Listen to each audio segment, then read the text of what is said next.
Hi everyone. So my name is Fanny. As you can hear, I'm French. I come from Lille, north of France, but I live now in Scotland, so trying to work on my Scottish accent. Still practicing. So I'm an Android developer, I'm a Google developer expert. I develop 90% of my time, and 10% of my time is about giving training about Jetpack Compose or accessibility. And yes, this talk is called Mobile Accessibility, Small Screen, Big Difference, because I gave this talk to web developers and mobile developers, and I wanted that people understand that even if like the rules are the same, where you're getting an audit, like it's you're using the WCAG or as a model to know like are you in or not for accessibility, then on mobile you don't have like it's not really the same that on a desktop or a computer. And that's why I'm going to share you is how the user experience is different. And to make that a little bit more fun, I invite you to join this Mentimeters quiz. So you are all competing with each other tonight, and the winner will win dark chocolate. I hope you like chocolate. Ooh, I know few people that don't like chocolate. Is there anyone in the room that don't like chocolate? Okay, I think I met like maybe less than 5 people in my life that don't like chocolate. It was like, no, that's not possible. Okay, so just waiting a little bit. I don't know how much we are. Yeah. So we're just starting with the first question, just to check everything is okay. And if you join later, the QR code will remain on the screen. So all answers give the maximum amount of points. And the question is, what is the name of the screen reader on Android? Let's see. What do you think? So here the question, you have to type an answer, but for the rest of the quiz, you will have proposal on your screen. Proposition, not proposal, sorry.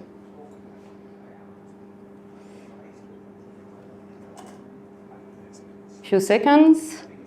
Let's see who is saying talk over, voice talk, voice back.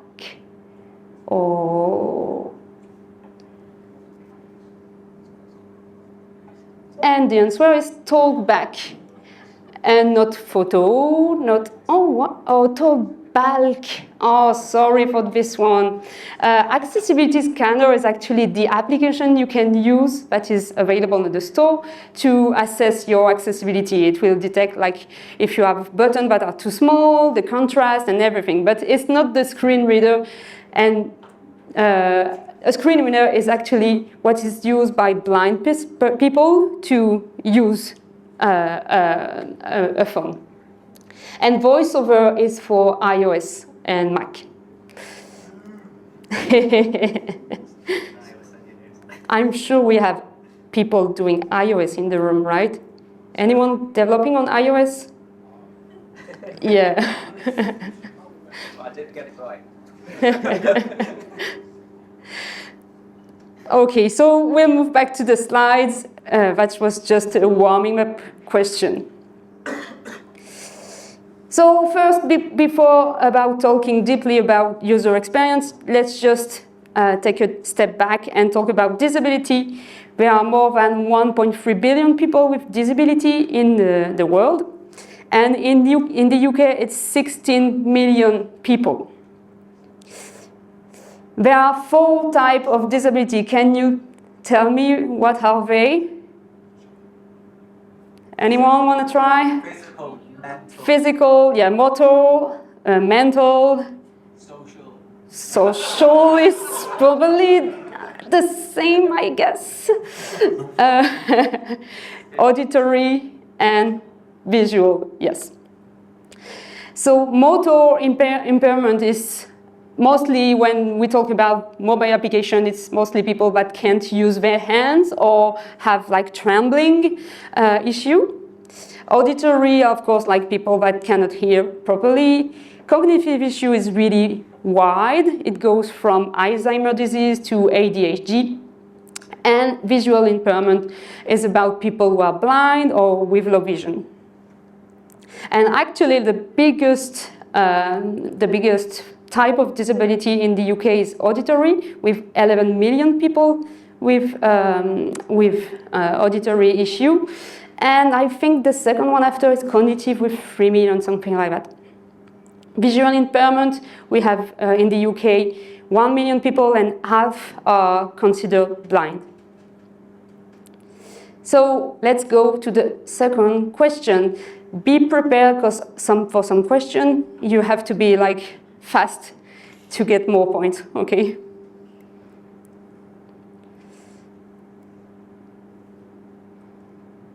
Not this one. As developers, on which type of disability do we have a direct impact? Direct? Can you correct my English? Direct impact. Direct also, thank you. I'm far, far away from Scottish accent. So is it visual, is it cognitive, is it motor, or is it hearing? Okay, let's see what you think.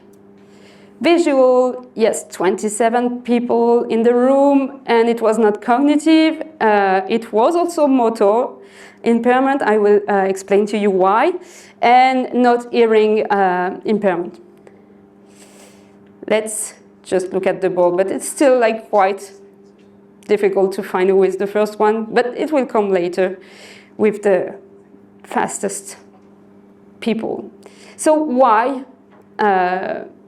do we have a direct impact on visual and motor? Well, let's understand why not the other one.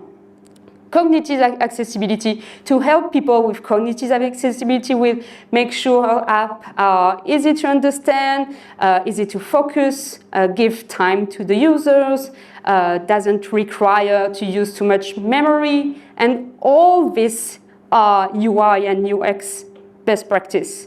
So it's your designer or your product manager that will have to care about those issues, and it's not, you don't have a direct impact. You can, of course, like say what you think, as we always do, and I think it's still really important to just share our thought. Regarding auditory, like hearing issue, mostly in our apps, every time we have audio content, it can be a podcast, it can be a video on social network or whatever, the things that we have to do is to propose an alternative way to consume this content. So with an alternative text content, with captions, and of course, as developer, we will implement that feature. But it is not our decision to add this, and where do we find the content? Like, it's not, we don't have a direct impact on that. Well, regarding visual impairment, if you look in your accessibility setting on your phone, you will see that we have lots of tools that are here for visual impairment, like magnifier, like another tool that I think we use the most is like increasing the font size, and of course talkback. And I think that as developer, we have the responsibility to make sure that what we develop works on the phone and not just looking good with just a regular font size and no screen reader. We have to make sure that it works also with big fonts and to work with screen reader. Of course, we may have to discuss when we find an issue with the designer or with the product manager, like what content description do I put for this icon and blah, blah, blah. But it's our responsibility to make sure that it works with the accessibility tool. And motor issue, actually, when we will do the work for people who are blind, we will set up what we call semantics in something called the semantic tree.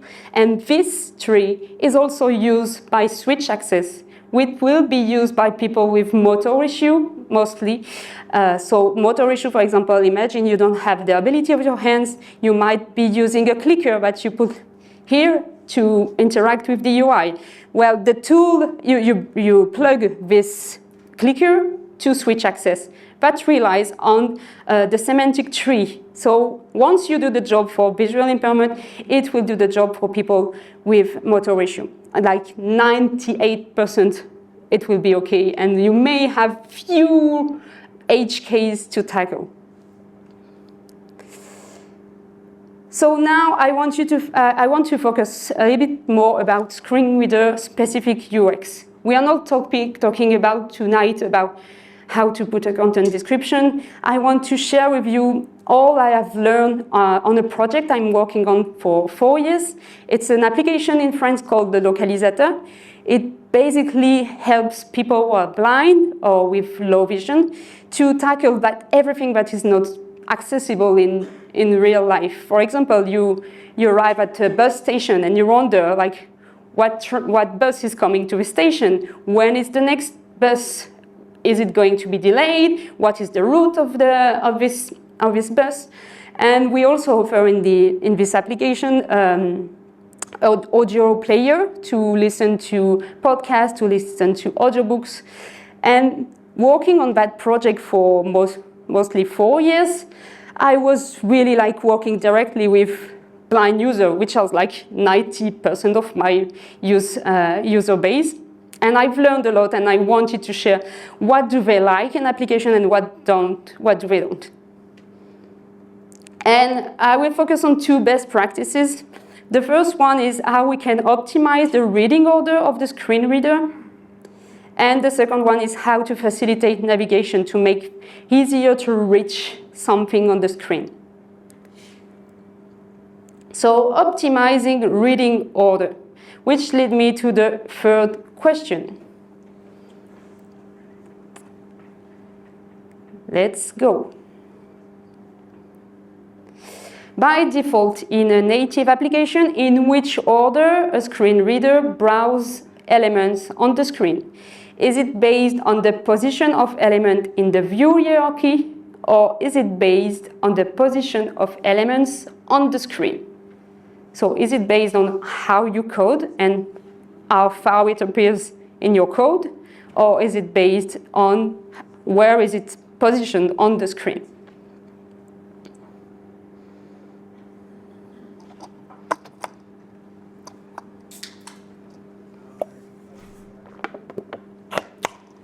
Yeah, this is a trap here. Why? Because on the web, it is based on the position of the element in the view hierarchy. So if you want to move something to have it read before, you just try to move it in the HTML. On Android and on iOS, it's not like that. It's based on the X and Y and width and height on the screen.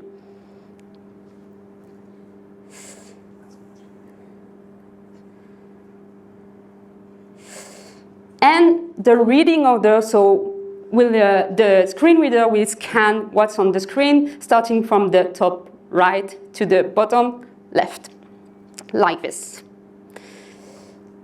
So in which situation the default reading order could be an issue? First is when elements are displayed in a way that reading them in the default order wouldn't make sense. And there is a really nice example on the Google Jetpack accessibility documentation is with this clock. I think you all know this one. Do I have? No. So if I use a screen reader here to manipulate the clock here, the screen reader will go first on 12. Then it will move to 11, then to 1, then to 10, then to 2, then to 9, and 3, etc. I think you got that. And it doesn't make sense when I want to set up a clock, like it should go 12, 1, 2, 3, 4, 5, 6, 7, and that's the first scenario where it should be nice to be able to change the natural reading order. Second scenario is when navigating to the main action, the main information of on your screen, take a lot of gesture. I say the word gesture. What is a gesture? Let's see with the next question. Answer quickly, you get more points. Be ready. With talkback, what gesture allows you to navigate between elements? Is it swipe up and down, or is it swipe left or right? Who has ever tried talkback or voiceover? Okay.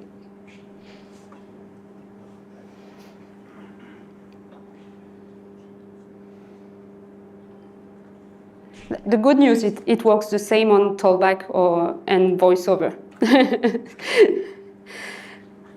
Yeah, so it's swipe left and swipe right. Let's just, before going back to the slides, look at the board, because we might have a leader now.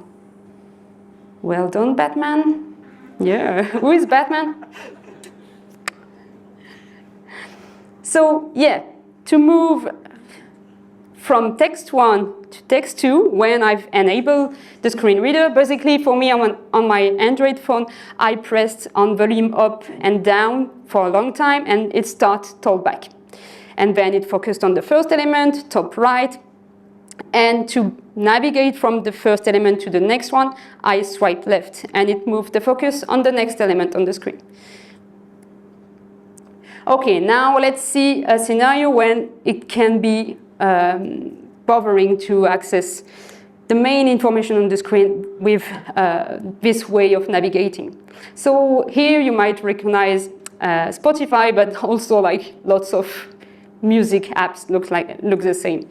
I want to reach the play pause button, which is, I think, the main action on this screen. And to reach that action, I need to swipe right.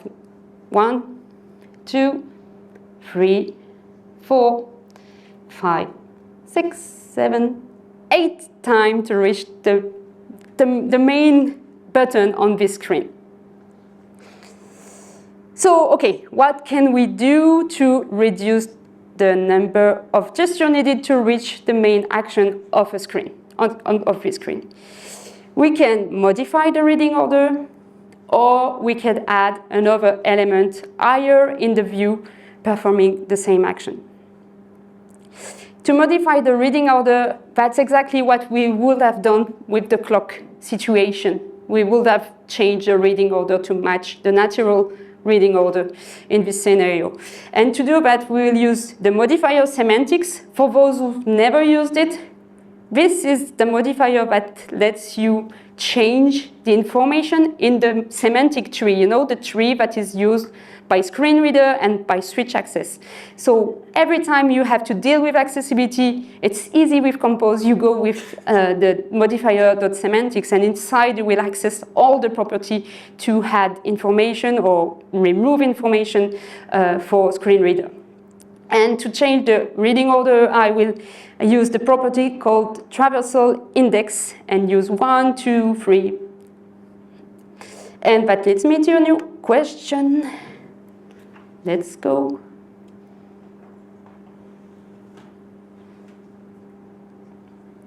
What is the reading order of this screen?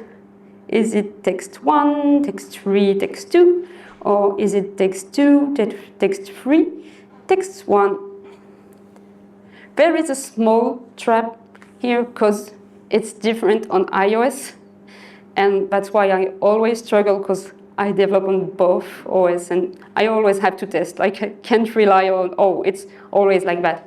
It's like the order of modifier. I always have to test because I never know if my padding is going to be a margin or a padding. But the same thing with the index. So the correct order would be text 1, text 3, text 2. Up. So, yeah, it's actually like following the index. And on iOS, I think I might have on iOS, we will use the modifier accessibility sort priority to do the same thing. Okay, now we have seen how to modify the reading order for example like the clock. I would not advise to use the same solution for the Spotify use case. I would rather advise you to add another element higher in the view hierarchy performing the same action. And to do that, there is a really nice thing you can do is detect if your user is using a screen reader. And if and only if the screen reader is active, adding this button. This way, like it doesn't bother your designer that would say, oh, if we use a new play button, I don't like it, it's not my brand, blah, blah, blah. So it takes just 2 lines to know if a screen reader is enabled. Just access the accessibility manager, you check if it is enabled and is touch exploration enabled. It's important to do both. Is enabled is just the flag that says that the user wants been to the accessibility setting and enable accessibility on the phone.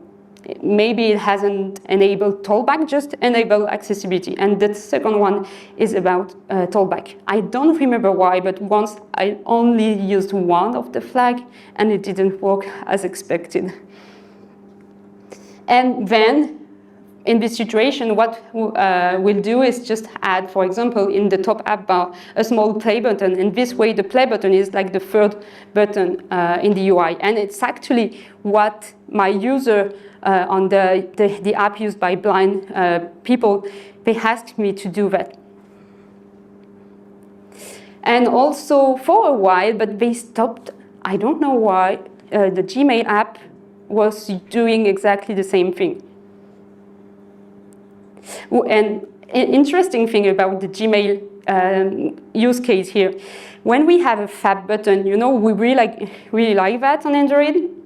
Well, we have the same situation because once you have things on several layers, the screen reader will read layers by layers. So here it will first read all the mail, and on the last mail will then go on the next layer and will end up on the create new email, which is the main feature. And I don't know but I have lots of mail, so I wouldn't reach that button at all.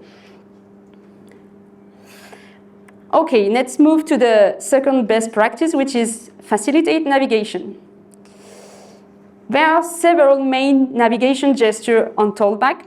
The first one is double tap to activate. When you use tollback, you are on the button and it will say button, double tap to activate. You just double tap anywhere on the screen because at the moment you enable tollback, all the gesture that you are used to do are just disabled. It's just tollback taking the all power of your screen. So you double tap anywhere and it will perform the click action. You can swipe right and left, we've seen that. You can single tap.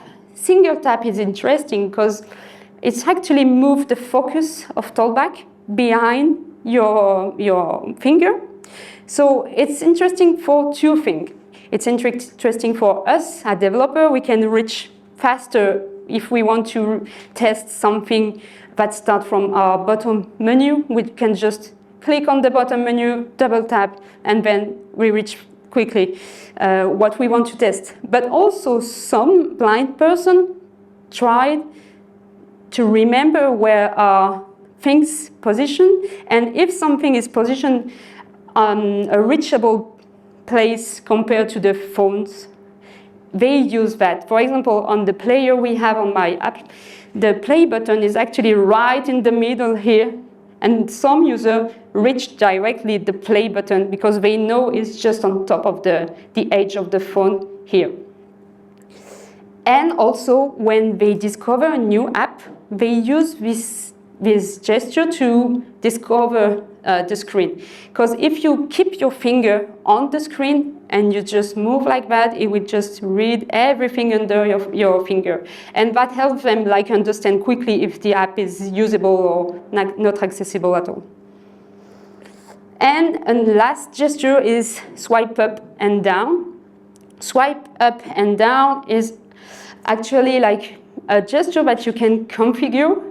It can read text letter by letter, and it can change the speed of talkback.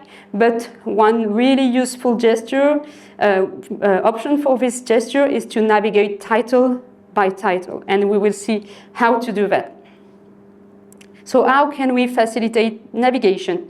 Using headings, I say title, but the same, and reducing the number of gestures.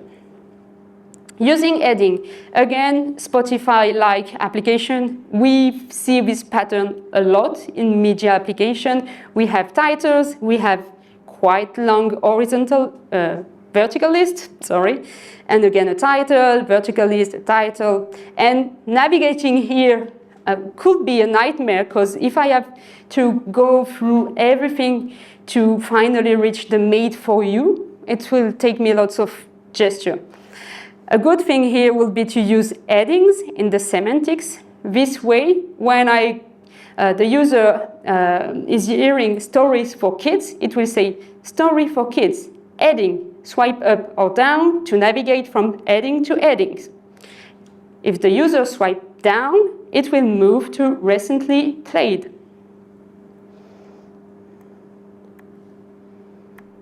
And it's really easy to do. You use the modifier .semantics again, and you call inside the function heading, and that's it. It will announce for you what I've shown you before. You don't have to write anything or think about translation, depending on where your user come from. It works. Last example is about reducing the number of gestures, and a lot of magic happens here. It leads me to a new question.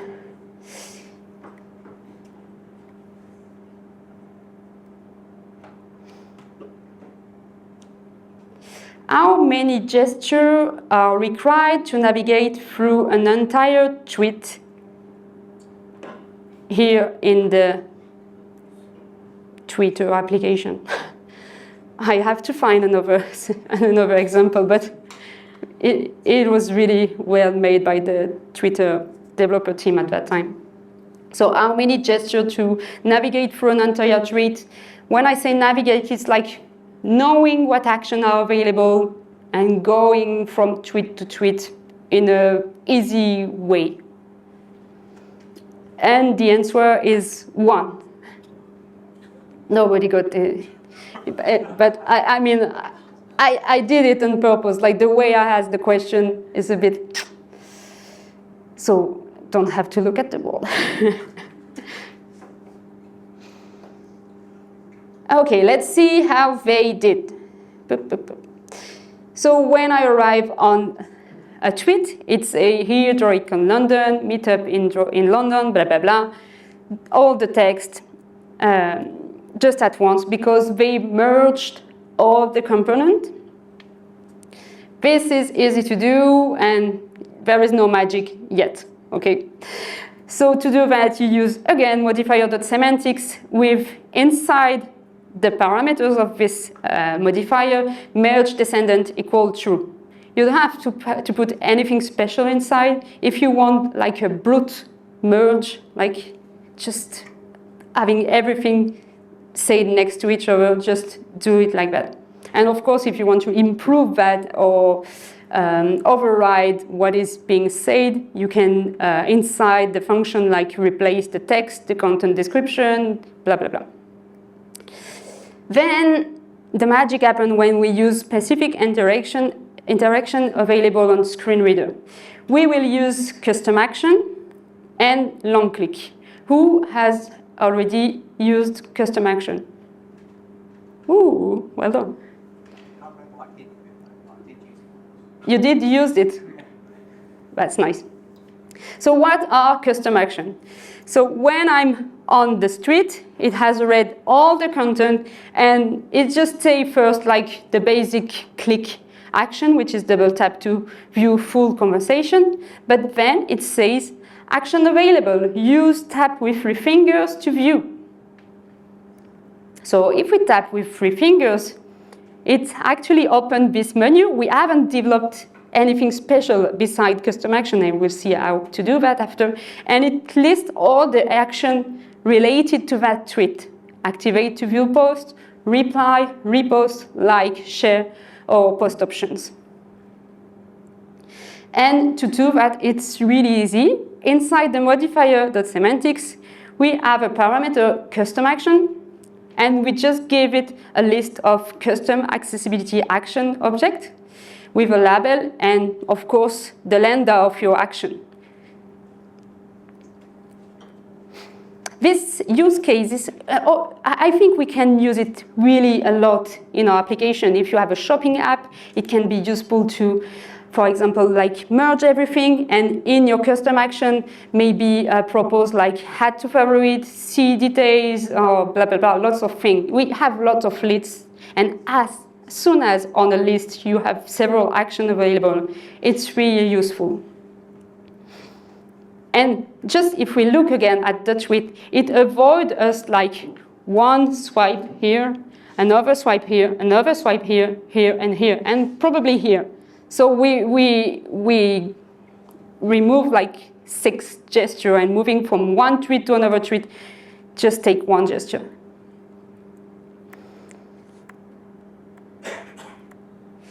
One last really smart interaction to use is long click. And I will ask you the question first, and then I will continue that topic. I think it's the last question. I hope it's the question where the fastest you go, the fastest you get points. Let's see. Oh no. How to perform a long click with talkback. Is it tap 1 time and hold? Is it tap 2 times and hold? Is it tap 1 time with 2 fingers? Is it tap 3 times?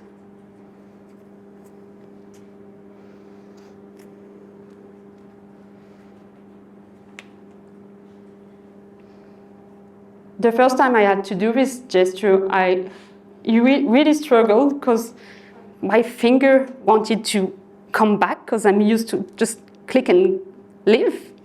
So the gesture is tap twice and hold. So on the second time tap, you'd stay on the screen. And this is really hard, you should try.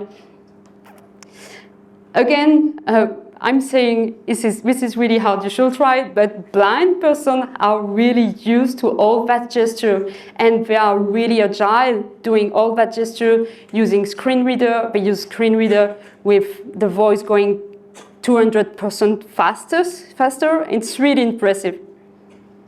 Well done, Batman. I think you're the winner, but we'll keep a little bit of suspense. How to perform a long click here. We see that, so it's double tap and hold. And what I love about the long click is, actually, I think the user experience behind the long click is better for blind user than it is for us.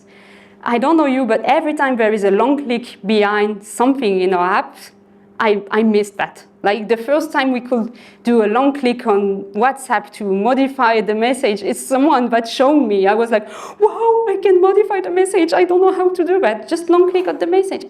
Oh yeah. But then for blind people, the screen reader is actually telling them like, oh, there is a double tap action. They say double tap and hold to interact with this tweet. And just here, what Twitter has done is just displaying this bottom sheet with the common actions. What I want to share with you again is, remember here the custom action. Just by adding the list of the custom accessibility action, you didn't have to develop this dialogue. For this scenario, they did intentionally develop this bottom sheet, okay? But they also they used a simple long click as you will do for a regular user. And yes, I think that's it for this topic. So let's recap. We've seen how to optimize the screen, the reading order, and how to facilitate navigation. optimizing by modifying the reading order and adding second element higher in the view if the screen reader is detected. And second one is use heading and reduce the number of gestures by merging component and using specific action available on screen reader. Remember, like if you have to remember, one thing is custom action. It's really powerful. If you have a list with several actions, just use custom action and merge everything. And the winner is, I think it's Batman, but let's see. Wait, suspense. Oh, no. No, just suspense. Well done, suspense. You won this chocolate. Our suspense is not here, so I will give him or her later. So yeah, I think the winner is Batman. Oh, I had to go back in the slide. Oh, maybe not. Maybe. Yes. Why people are leaving the... Yeah, thank you, Batman. You won that. You can just come now after if you... Just a question. Did you use a screen reader before? Yeah, okay, of course. Well done. Thank you. Well, that's it with my presentation. If you have any question regarding accessibility, regarding anything, feel free to ask them now or to come to talk to me later. Thank you.